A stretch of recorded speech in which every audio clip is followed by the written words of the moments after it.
I'm heading to Heathrow and flying out to Vegas for DEF CON in just a few hours, and thought to myself, I wonder what the best way to actually make the most out of networking opportunities are, especially if you're like me and terrible at talking to new people. So I did some research, thought about the previous conferences that I've been to, and here are the main tips that I thought were worth sharing and that I'll also keep in mind for the next week.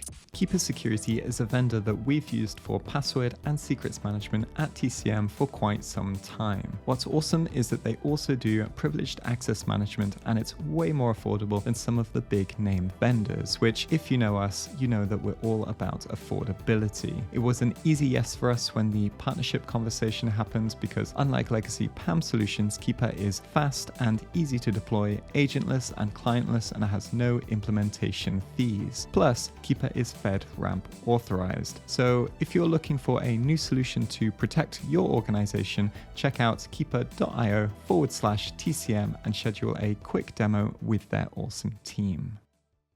As always, if you enjoyed the video, then don't forget to like and subscribe, and let's dive in. So, first up, we should use social media to find out where we want to be, and not just for networking, but in general. There's a lot more to big conferences than what's on the website, and try to put yourself in places where you'll meet like-minded people, and generally speaking, it's a little easier to network at these social events because the expectation there is that people actually talk to each other. No one, or at least I hope no one, turns up to a social event without being open to some friendly conversation, so this is a great place to start. For me, when I go to the OWASP chapter meetings, I try to find a not so crowded table, usually like 2 or 3 people, and I roll up and just say, hey, can I join you? And joining a group like this rather than approaching someone one-on-one is actually a lot easier because every time other people will start to introduce themselves and do the initial conversation for you, and often whatever it is that was happening or that whatever they were talking about before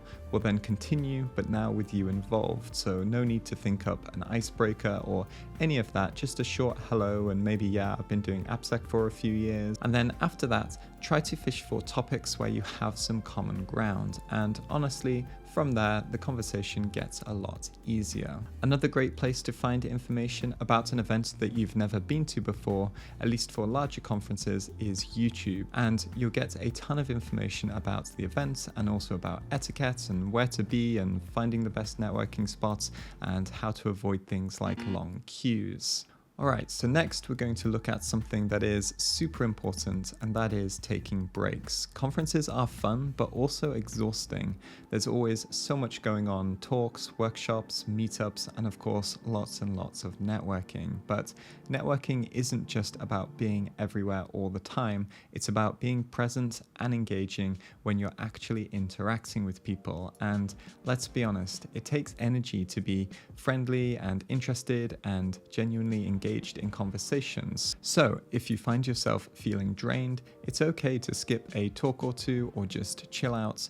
Don't feel bad about it. Find a quiet corner, grab a coffee, or just take a short walk outside the conference hall. Conferences can be intense, and giving yourself a moment to recharge is crucial, and it's better to miss a session than try to force yourself to sit through it while feeling completely wiped out. You won't absorb the information anyway, and you'll just end up even more exhausted. So for tip number 3, and I actually got this idea from some other video that I was watching when looking for ways to improve at networking at events, and this one is to follow the food. And turns out that this is a pretty good strategy, as people tend to be a little bit more relaxed, and especially during breaks, as time is limited, so it's easy to have a quick chat, make a new connection, and then head to whatever it is you have lined up next. If you bump into that same person or group later on, you've now got an easy way to say hi since you're already acquainted. Icebreakers are also easy since you can just comment on pretty much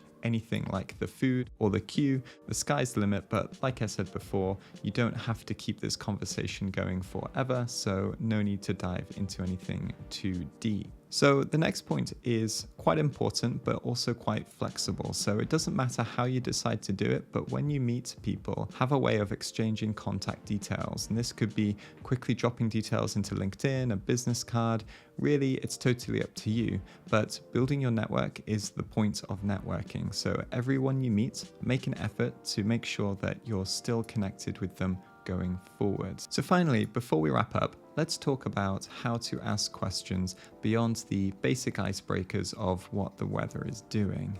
We've all been there before, stuck in a loop of small talk that feels like a chore rather than an opportunity to connect. So to have more meaningful conversations, we should strive to ask better questions. For example, we might try asking more open-ended questions that don't have yes-no answers, or at least have a follow-up question for a yes-no question if it comes up. For example, if you ask someone if they like to talk or not, and they might be like, it was okay. So instead, follow up with asking about what was the best talk at the conference so far, and why it was good or why it wasn't so good. And that's it for this video. I hope that next time you're at a conference or a meetup that it helps in some small way.